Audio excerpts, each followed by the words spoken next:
Sound off for Chesterfield. Chesterfield is best for you. First cigarette with premium quality in both regular and king size. Chesterfield brings you Dragnet.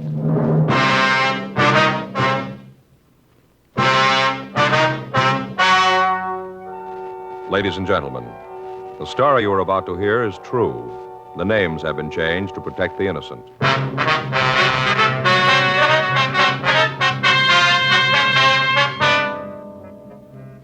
You're a detective sergeant. You're assigned to homicide detail. You get a call from a friend who's been offered $5,000 to kill a man. He can't tell you who made the offer. He does tell you that no matter what happens, the man is going to be killed. Your job? Stop it. Years ahead of them all. Chesterfield is years ahead of them all. The quality contrast between Chesterfield and other leading brands is a revealing story. Recent chemical analyses give an index of good quality for the country's 6 leading cigarette brands. The index of good quality table, which is a ratio of high sugar to low nicotine, shows Chesterfield quality highest. Chesterfield quality highest. 15% higher than its nearest competitor. Chesterfield quality highest. 31% higher than the average of the 5 other leading brands. Yes, Chesterfield is first with premium quality in both regular and king size. Don't you want to try a cigarette with a record like this? Chesterfield.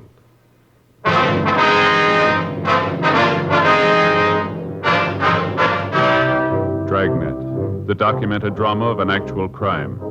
For the next 30 minutes, in cooperation with the Los Angeles Police Department, you will travel step by step on the side of the law through an actual case transcribed from official police files. From beginning to end, from crime to punishment, Dragnet is the story of your police force in action.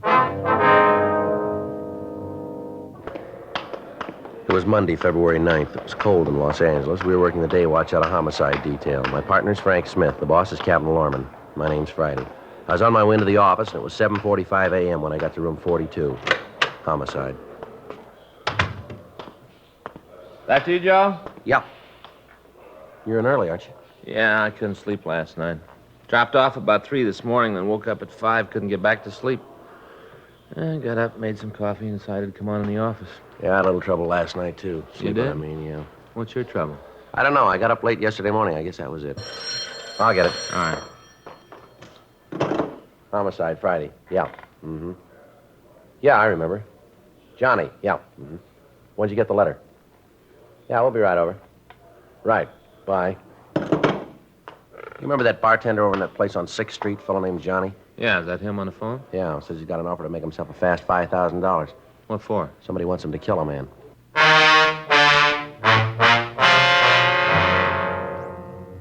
8:10 a.m. Frank and I drove over to John Bronson's apartment. He lived in a new development on Wilshire Boulevard. We checked the nameplates in the lobby of the building, and then we went up to apartment 6B. We rang the bell and waited. Hiya, Joe, Frank. Come on in. All right, John. What'd you say, John? Kind of early to get you guys over here, but I got worried about it and figured I better talk to you. Uh-huh. You want to tell us what it's all about? Yeah, come on out in the kitchen. I got some coffee made. Okay. Yeah, sit down there. I'll pour you a cup of coffee. Fine. Good, thanks. Well, it started last night. I guess it was about 10:15. Payphone in the bar rang, kept ringing. I went over to answer it. Fellow on the other end asked for Johnny. Yeah? Told him it was me, and he hit me with a deal. At first, I thought he was kidding. What'd he say? Well, he asked me if I wanted to make a fast $5,000. Of course, I told him, yeah. Then he sprung the snapper, said he wanted me to kill this guy, a fellow named Wilhelm Ulrich. You know this Ulrich? No, never laid eyes on him. First time I even heard the name. Okay, go ahead, John. Well, this guy on the phone started to lay it out. Told me how he wanted it done. Here's your coffee. Thank you. I asked the joker who he was. He said it didn't matter. All that counted, he said, was that I knock off this Ulrich guy. Yeah. I told him I didn't know who the man was, that I didn't know where to get in touch with him to kill him. You know, kind of going along with the gag all this time, thought it was a joke. Uh-huh. Well, this fellow on the phone said he'd give me all the dope I had to have, said I'd get it in mail this morning. Yeah. Came special delivery just before I called you, special. Uh-huh. You got the letter, have you? Yeah, I got it in the other room. I'll get it for you. All right, I'll go with you. John, how much have you handled the letter? Well, I opened it up. I didn't know what was in it. Mm-hmm. If I'd have known what it was, I wouldn't have touched it at all, but I didn't know. I looked at it when I found out what was in it and figured I better call you. Couldn't see any way to tell who sent it. Maybe you can when you see it. Mm-hmm. When I saw what it was, I didn't touch it anymore. Mm-hmm. Well, let's see here. It's money. Yeah, 5 $100 bills. And what's the letter say? Just a minute. Just by the edge here. I don't want to... This is Johnny. Here's the down payment. You'll get the rest when you finish the job. And the name is Wilhelm Ulrich. The address is 2192 Vine Street, Hollywood. It's written on a typewriter. No signature. That's it. Let me see it, will you? Oh, you can see it here.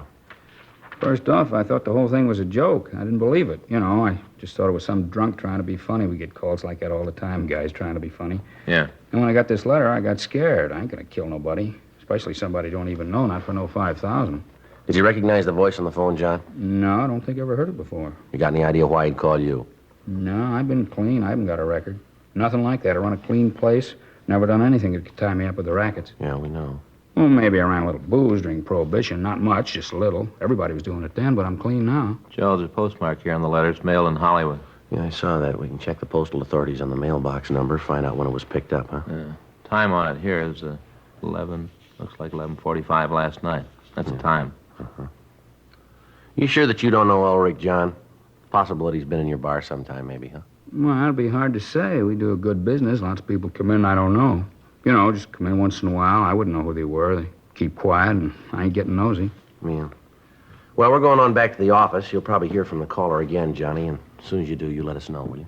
You gonna see this Ulrich fellow? Yeah, we'll talk to him. Might be better if you don't say anything about this to anybody, John. Oh, don't worry, I won't.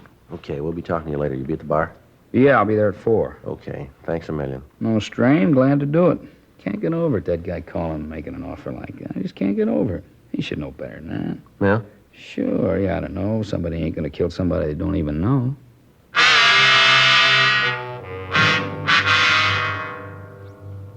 We drove back to the city hall and turned the letter over to the crime lab to see if they could find any physical evidence to help us identify the writer. We ran the name Wilhelm Ulrich through R&I, and we found no record. A further check on the name, and we came up with one possibility. The address listed on the report was the same as the one given in the letter. We pulled the package and checked it. Let's take a look at it. All right. Well, let's see. There's a crime report and a statement here.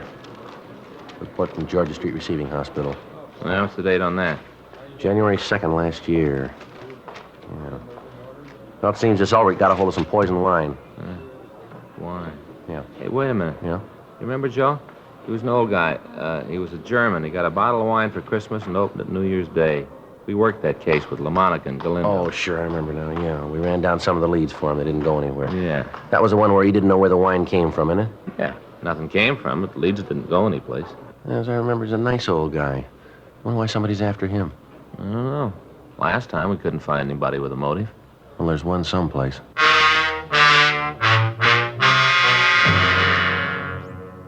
We'd helped investigate an attempted poisoning of Wilhelm Ulrich over a year ago. Somebody'd sent him a bottle of imported wine. Ulrich had opened the wine for dinner on New Year's and had drunk some of it.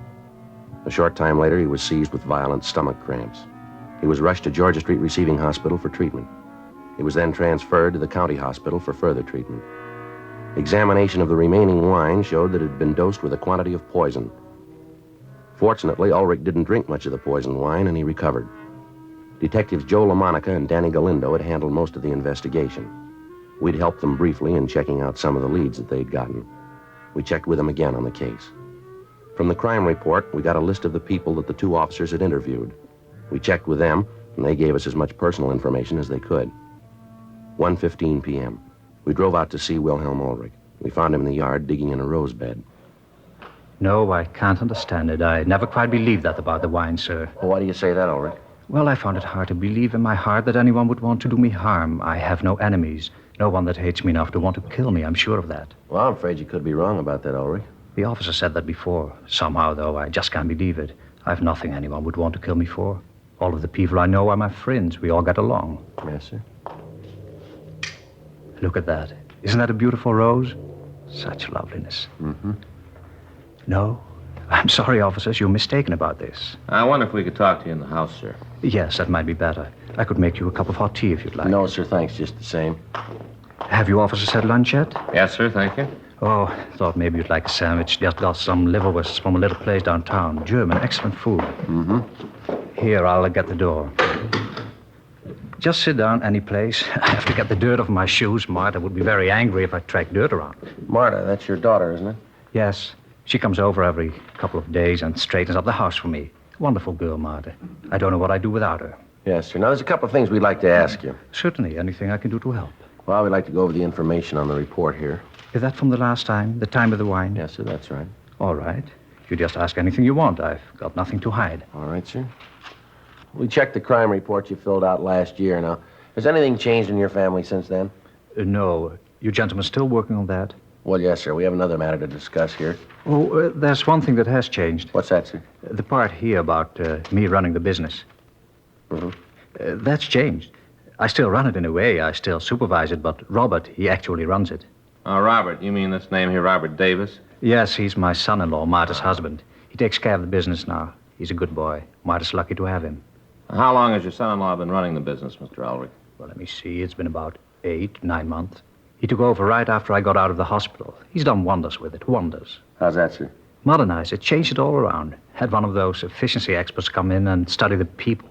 Time and motion men, I think they call them. Mm-hmm. They come in with a stopwatch and look at the people doing the work and figure out how long it should take them to do a certain job, and then they plan how the job can be done faster and cheaper. Wonderful thing, big changes. Yes, sir. I don't want you to take offense at this, Ulrich, but how are the relations between you and your son-in-law? I don't think I understand. Well, you get along. Do you have any quarrels, disagreements? Oh, no, Robert and I never disagree. I found out that it didn't pay to argue with him. Sir? I found out that it didn't pay. He was always right. Uh-huh. Yes, you see, we had a few arguments when he took over the business about this time and motion study thing. I see. You want to tell us about these arguments? They weren't anything serious. I didn't think that it was a good idea to change. I couldn't see any reason for it. Everything was going good. The business was making money. Everybody seemed to be happy. I didn't want to take a chance disturbing a good thing. You know, the golden goose. Mm-hmm. You want to go ahead, please? Well, Robert said that we were behind the times, that if we didn't do something about it, we wouldn't be able to compete with other people. We manufacture women's dresses, you know. Yes, sir. I saw that on the report. I finally told him to go ahead. I thought that he'd fail. He didn't. Now we compete. More dresses, more money. The employees are happy. They have music, coffee times. They like it. But it's all changed. I don't go down there anymore. I don't care much for it. It's changed. So I just stay home and work in the garden. It's Robert's factory now. Uh-huh. You and Robert haven't had any other disagreements, have you? Oh, no. He's a fine young man, running the business very well. He's a good boy. I'm lucky to have him. Well, how about your competitors, Mr. Ulrich? How do they feel about this change in the way you operate your business? They resent it? Oh, no, I haven't really got any competitors. The big manufacturers don't care. I don't make enough dresses to bother them, and the other little men are in the same boat with me. They're too busy running the factories to worry about me. Mm-hmm. Now, can you think of anybody who might want to do a thing like this? How about that phone call? I told you before, I can't. I find it very hard to believe. Well, we'll have to talk to the people that you know, the people around you. We'd appreciate it if you didn't tell anybody what we were after. If you want it that way, it's so hard to believe. I still think you're wrong. Looks like it's going to rain. Be good for the flowers. It's been dry up in the valley. Farmers need the rain. Yes, sir. Now, you'll go along with us on this thing, will you? Not tell anybody about it? Sure, I'll help. It's all right if I tell my daughter and son-in-law about it, isn't it? Well, it'd be better if you didn't say anything to him or your daughter, not to anybody. But they're going to see you here. They're going to ask questions. They're not stupid. Yes, sir. You could tell them that we were asking about somebody that you employ. How'll that be? What do I say if Robert asks what it's about? I have no secrets from him. Well, tell them we ask you not to tell anybody about it. Tell them it's police business. Happens all the time. I suppose I could do that, but I don't like it. I don't like it at all. It's lying. Yes, sir. That may be true, but it's the best way. Oh, I guess it's a small lie. I can tell myself that. It's a small lie. Well, we'll have some policemen come out and watch Mr. Ulrich until we find the person who's doing this. Do you have to do that? Yes, sir. I'm afraid so. Well, no, I don't like that at all. Even worse than the lying. No, I don't like it at all. Mr. Ulrich, I wonder if you really understand that when we ask you not to tell anybody about this, when we want to keep you under surveillance, it's just for your protection. But if what you say is true, if somebody really does want to kill me, if somebody hates me that much, Yes, sir. can you stop them?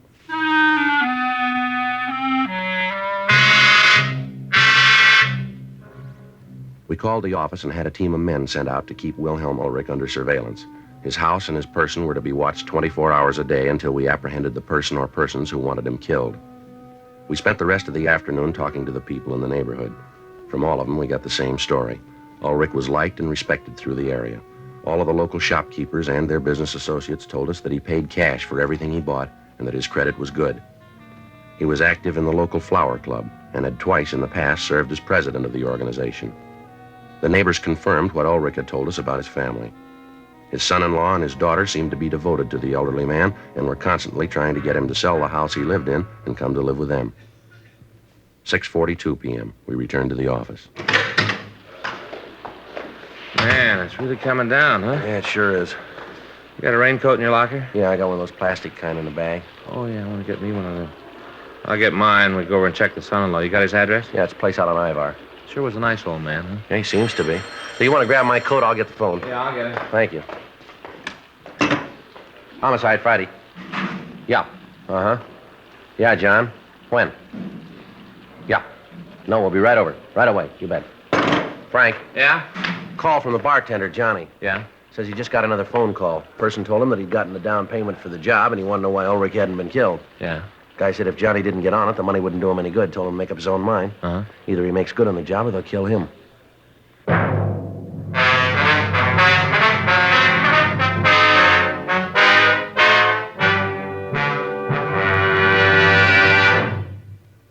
You are listening to Dragnet, the authentic story of your police force in action. Chesterfield is best for you. Listen to Chesterfield's record. For a full year and 2 months, a doctor has been making regular examinations of a group of Chesterfield smokers, and he reports no adverse effects to the nose, throat, and sinuses from smoking Chesterfields. Don't you want to try a cigarette with a record like this? Chesterfield. First with premium quality in both regular and king size. Chesterfield. First choice with Young America. And that's from a survey of 274 colleges and universities. Try Chesterfield's today.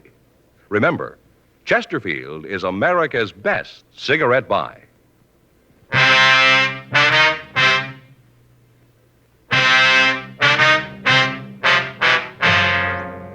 7:10 p.m. We got to the bar on 6th Street. There were only a couple of people in the place.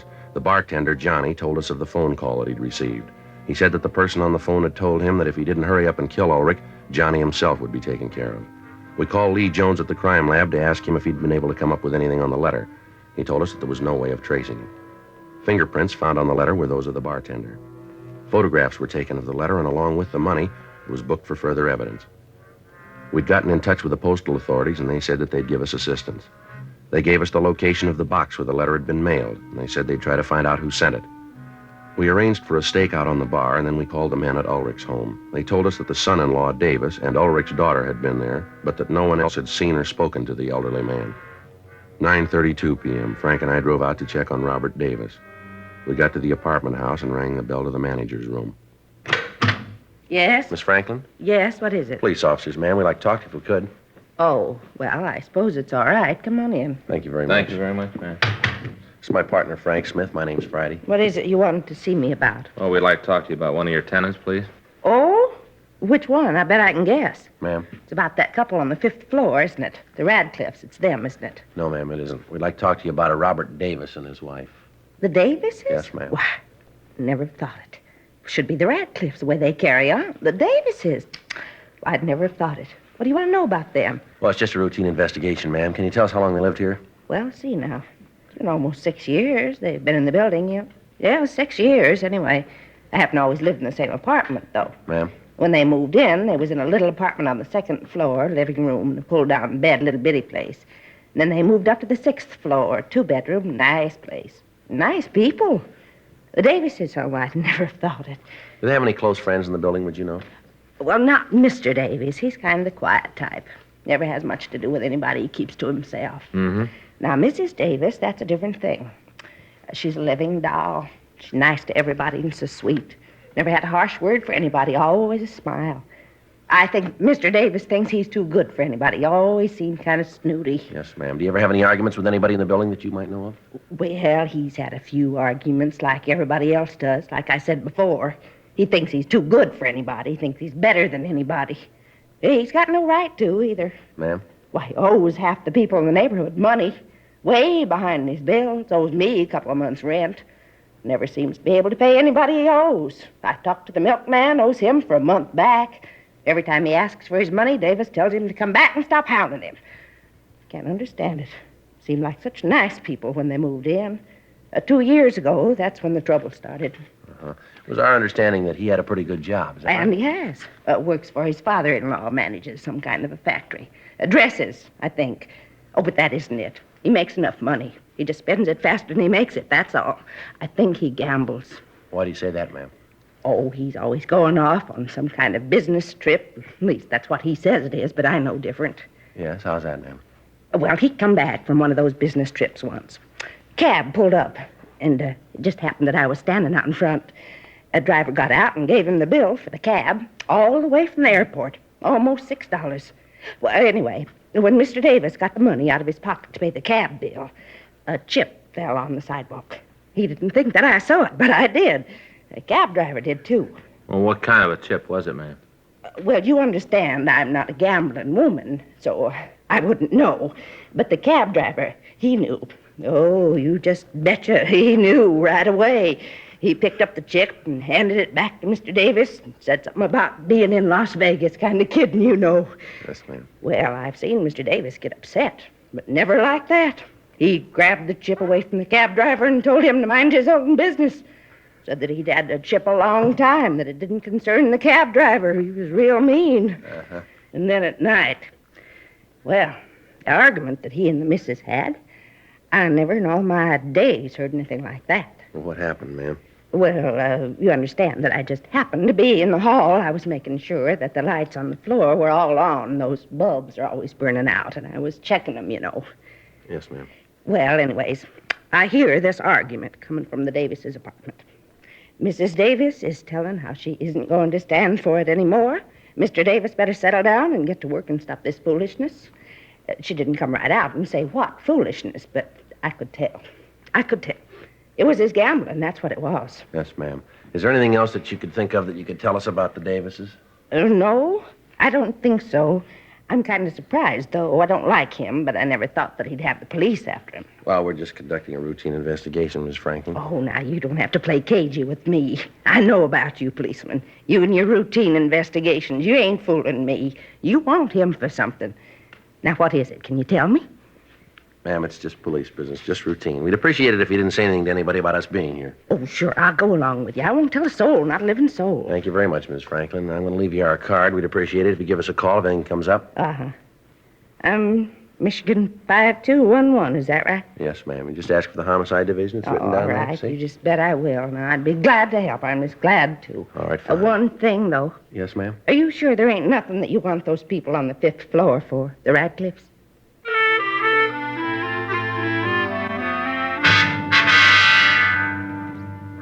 From the manager's office, we called the Ulrich home. We talked to Mr. Ulrich. He told us about the visit that afternoon from the Davises. He said that he hadn't told Robert Davis anything about the threats on his life. We went upstairs and talked to Davis. We told him that we had a serious matter to discuss with him, and we asked him to accompany us down to the city hall. I don't know what you're talking about. I told the police everything I know about this a year ago. I don't know anything about it. Wish I could help, but I can't. You know, this has got me worried. Well, if you haven't done anything wrong, you got nothing to worry about. I haven't done anything wrong. In here. Go ahead. All right. Now tell me what this is all about. Frank, Yeah, you want to check the office, see if we got any answers to the calls this afternoon? right.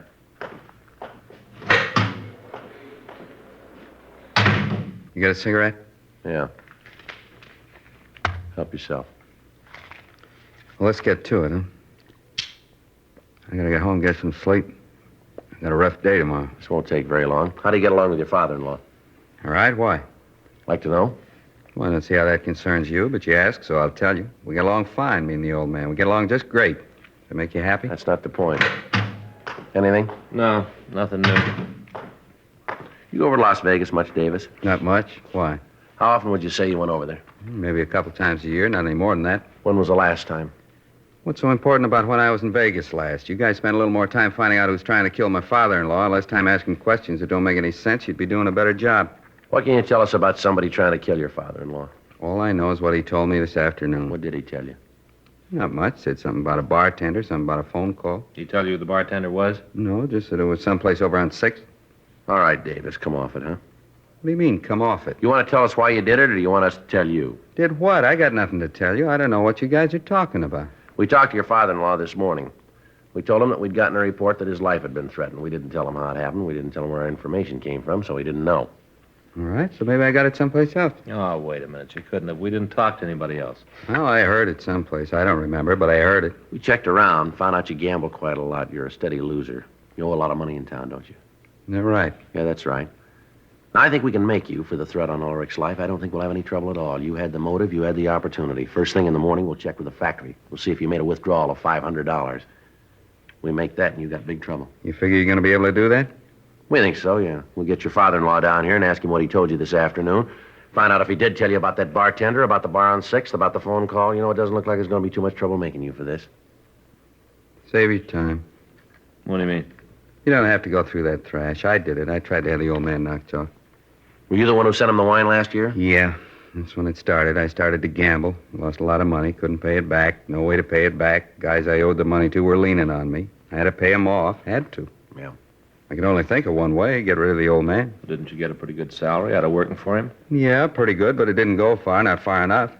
I tried to win it back, make good on the losses I had. I couldn't do it. The more I gambled, the worse it got. I just couldn't do it. Wasn't any other way. No other way. I decided to kill the old man. It's the only way. Can't you see that? It's the only way I could get clear. Yeah. I figured if I could get rid of the old man, I'd have everything fixed. Everything would be okay. Guess it worked out all right anyway. What do you mean? Well, there's nothing in the book they can throw at me. He's still alive. I didn't kill him. Who got hurt? You did. Well, how do you figure? I didn't kill him. You're going to jail for trying.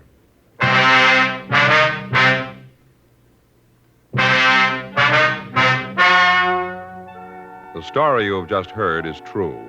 The names were changed to protect the innocent. On June 18th, trial was held in Department 89, Superior Court of the State of California, in and for the County of Los Angeles. In a moment, the results of that trial. And now, here is our star, Jack Webb. Thank you, George Fenneman. I want to thank all of you for your interest in Dragnet. Thanks very much for your letters. We really appreciate them, and we'll try to keep right on giving you the kind of a show that you like. I want to thank all of you, too, who have switched to Chesterfields. I know you're going to like them, and I know you'll find they're best for you. Now, you folks who haven't tried Chesterfields, I'd like you to pick up a carton tomorrow. Chesterfield. It's a great smoke.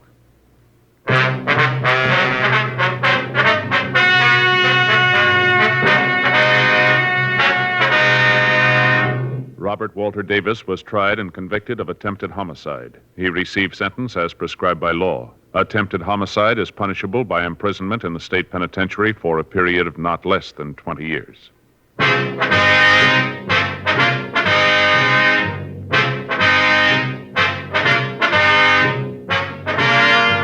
You have just heard Dragnet, a series of authentic cases from official files. Technical advice comes from the Office of Chief of Police W.H. Parker, Los Angeles Police Department. Technical advisors Captain Jack Donahoe, Sergeant Marty Wynn, Sergeant Vance Brasher. Heard tonight were Ben Alexander, Vic Perrin. Script by John Robinson. Music by Walter Schumann. Hal Gibney speaking. For a million laughs, tune in Chesterfield's Martin and Lewis show Tuesday on this same NBC station. And sound off for Chesterfields. Either regular or king size, you'll find premium quality Chesterfields much milder. Chesterfield is best for you. Chesterfield has brought you Dragnet, transcribed from Los Angeles.